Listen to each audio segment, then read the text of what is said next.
Salary साल में 10% बढ़ती है, वो भी एक बार। और ये चीजें, इनकी प्राइस हर हफ्ते बढ़ जाती है। देखो, सेव, पता नहीं कौन सी सेविंग। ये भी हो गया, ये भी हो गया।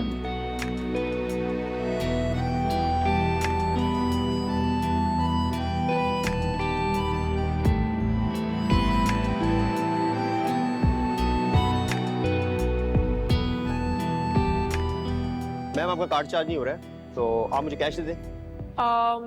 आप एक और बार ट्राई कर लेंगे प्लीज। मेरे पास कैश नहीं है और यहाँ पे कहीं पास में एटीएम भी नहीं है। मैम 2 बार ट्राई कर चुका हूँ, आप थोड़ा सा आगे जाएंगी तो सीधे हाथ में एटीएम पड़ेगा। अच्छा ठीक है, फिर ये आप रखिए, मैं अभी आती हूँ। मैं पे कर देता हूँ।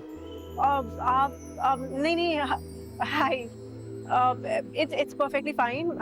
मैं पे कर दूंगी, बस अभी आ गई। कोई मसला नहीं, you can pay me back. आपके आने जाने में टाइम वेस्ट होगा, मैं पे कर लेता हूँ। नहीं, इन्होंने अभी बताया है कि एटीएम पास में है, मैं अभी आ जाऊंगी। I can manage, it's relax, मैंने कहा ना you can pay me back. देखिए ऐसे अच्छा नहीं। थोड़ा जल्दी डिसाइड कर लें, पीछे लाइन लंबी होगी। कितना हो गया?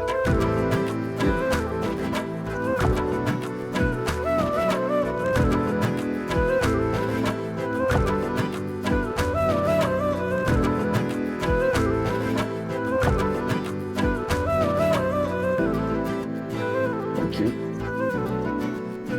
मैं उठा अरे अरे प्लीज, मैं thank you.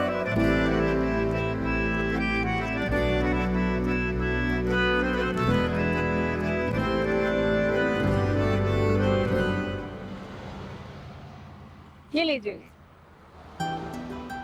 really don't have to do this, इसकी कोई जरूरत नहीं थी। अरे, आप तो अपनी बात से मुकर गए। ये कोई अच्छी क्वालिटी नहीं है।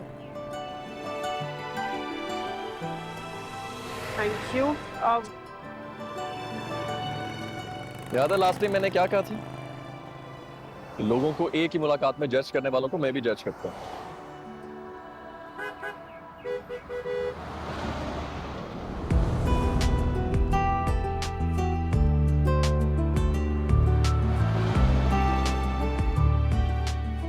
वैसे आप यहाँ कैसे? वो असल में पास में ही मेरा जो बैंक है वहां पर था। मैं घर से निकलते हुए मैंने टाइम देखा नहीं, और जब वहां पर पहुंचा तो पता चला कि लंच ब्रेक हो रही है। गाड़ी भी बहुत दूर पार्क की हुई थी, तो मैंने सोचा कि चलो मार्ट में थोड़ा सा टाइम स्पेंड कर लेते। लंच ब्रेक खत्म होने में वैसे अभी भी आधा घंटा है। अगर आप चाहें तो मेरे ऑफिस में वेट कर सकते हैं। अरे नहीं नहीं, इट्स कंप्लीटली ऑलराइट, मैं उधर गाड़ी में ही बैठ जाऊंगा। नहीं, हमारे ऑफिस में भी लंच ब्रेक ही है। It's perfectly fine, only if you want to. चले? चल।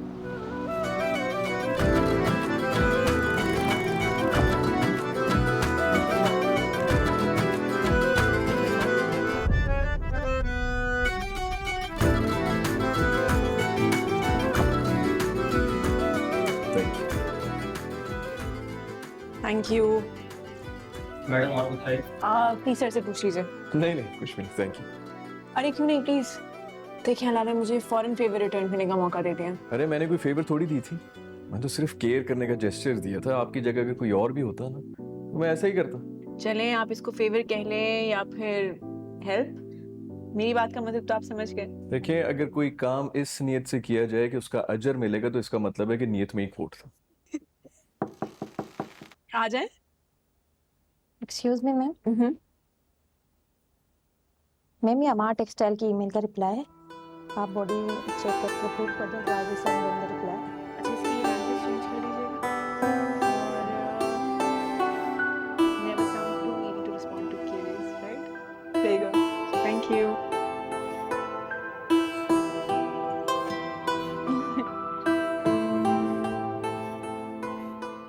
इट्स अ नाइस ऑफिस, और आप यहाँ पे बहुत खुश भी लग रही हैं।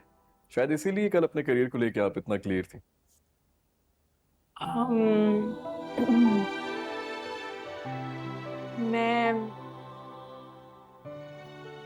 मैं आपसे कल के बारे में एक बात करना चाहती हूँ। I hope you'll understand. जी बताइए। जैदी अंकल ने आपके रिश्ते का जिक्र काफ़ी पहले किया था बाबा से, पर मैंने इनकार कर दिया था क्योंकि मैं शादी करना ही नहीं चाहती। ओके।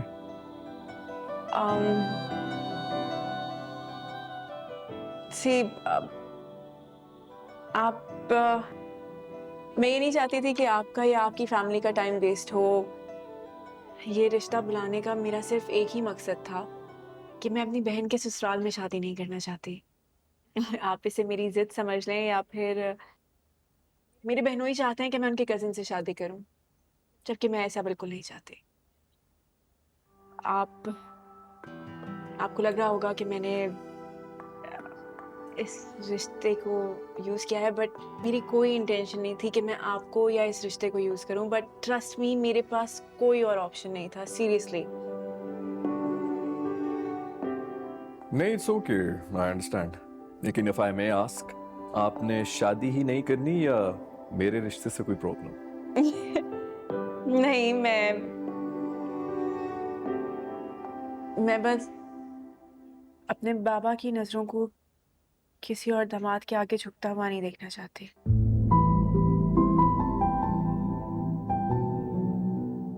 वेल, किसी के डरा देने से या उसके खौफ से जिंदगी के इतने बड़े फैसले तो नहीं लिए जाते।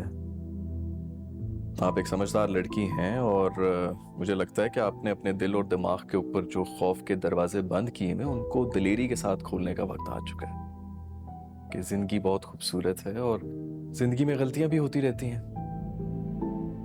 मुझे नहीं पता कि आपकी फैमिली के क्या डायनामिक्स हैं और क्या कुछ चल रहा है, लेकिन फिर भी एक एडवाइस देना चाहूंगा कि किसी को माफ कर देने से आप अपने आप को उस गलती की सजा नहीं देते जो किसी और ने की होती। और आइंदा जिद से नहीं, दिल से फैसले कीजिएगा। मेरा दिल भी यही कहता है, पर मैं किसी की खिदमत या गुलामी में अपनी जिंदगी जाया नहीं करना चाहती। अच्छी बात है, दिल की सुनते रहना चाहिए। ये वक्त और हालात के मुताबिक इंसान को गाइड करता रहता है। और वक्त और हालात की अच्छी बात यह है कि ये हमेशा एक से नहीं रहते, बदलते रहते हैं। खैर, थैंक यू फॉर एवरीथिंग। अपना ख्याल रखिएगा। मैं चलता हूं।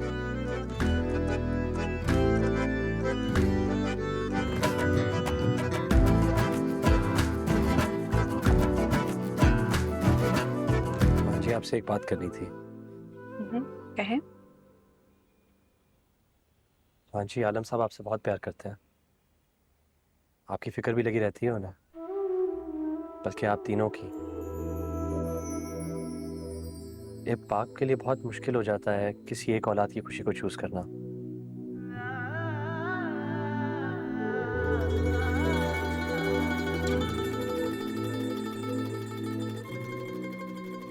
आप मेरी जगह होते तो क्या करते हैं? मैं आपकी जगह हो ही नहीं सकता हिमांशी। आई एम सॉरी, कल मैंने आपकी बात सुन ली थी। हिमांशी, मुझे लगता है आपको एक दफ़ा दिल खोल के आलम साहब से बात कर लेनी चाहिए, बगैर किसी जिद के, बगैर किसी लड़ाई के। अगर आप चाहें तो मैं बात शुरू कर सकता हूँ। किसी की मुश्किल को समझ जाने का ये हरगिज मतलब नहीं होता कि उसको सॉल्व करने की जिम्मेदारी भी आप ही की है। आपको क्या लगता है, दिल की बात कह देना इतना आसान है क्या? खास तौर पे जब आपको ये पता हो कि सामने वाला अपने ख्यालात को बदलने का कोई इरादा नहीं रखता। बाबा को लगता है कि मेरा फ्यूचर सिर्फ तभी सिक्योर हो सकता है जब मैं शादी कर लूं। उनके बाद जमील भाई मुझे तंग नहीं करेंगे, परेशान नहीं करेंगे। पर वो ये क्यों भूल जाते हैं कि उसी जमील भाई से उन्होंने अपनी बेटी की शादी की हुई है ना। सवेरा की शादी के वक्त भी तो उन्होंने इसी सिक्योरिटी के बारे में सोचा होगा ना। तो फिर अब इस बात की क्या गारंटी है कि इस बार हालात मुख्तलिफ होंगे? इस बात की भी तो कोई गारंटी नहीं कि मामलात पहले जैसे ही निकलेंगे। ईमान जी, पता नहीं क्यों हम पेरेंट्स को अजमत के उस पेडिस्टल पे बिठा देते हैं जहां हमें लगता है कि उससे कोई गलती नहीं हो सकती।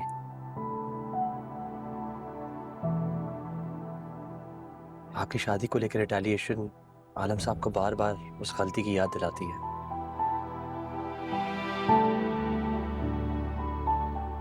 जिद ना कीजिए ईमान जी, उनकी सुनिए, उन्हें अपनी सुनाइए। बाकी अल्लाह पे छोड़ दीजिए।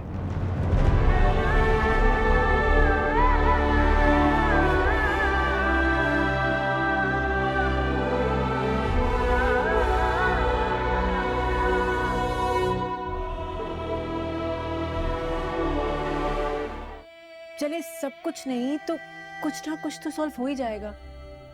ईमान, इस बात का उनकी नाराजगी से क्या ताल्लुक है ये बताओ। पापा एक तो ना, कल से ना आप अपने डर से निकले हैं और ना मैं अपनी जिद से। अच्छा एक बात बताएं, इतनी बार हमने जो जो कुछ सोचा है, कभी वो बात निकली है? नहीं ना, इसीलिए ट्रस्ट मी, साहब के बीच में सी जो नादिर है, नादिर के साथ सारा बजट कर लूंगी मैं। आपका प्यारा मुंह बोला दोस्त बेटा सालार भी तो है, केटरिंग वगैरह वो देख लेगा।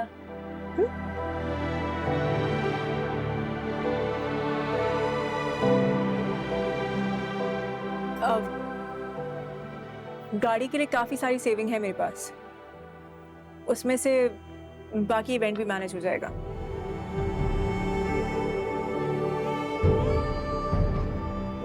कुछ भी हो, मैं तुम्हें अब इन मसलों में पड़ने नहीं दूंगा। पापा प्लीज, मसला मेरी वजह से हुआ है ना, तो उसे हल भी मैं ही करूंगी।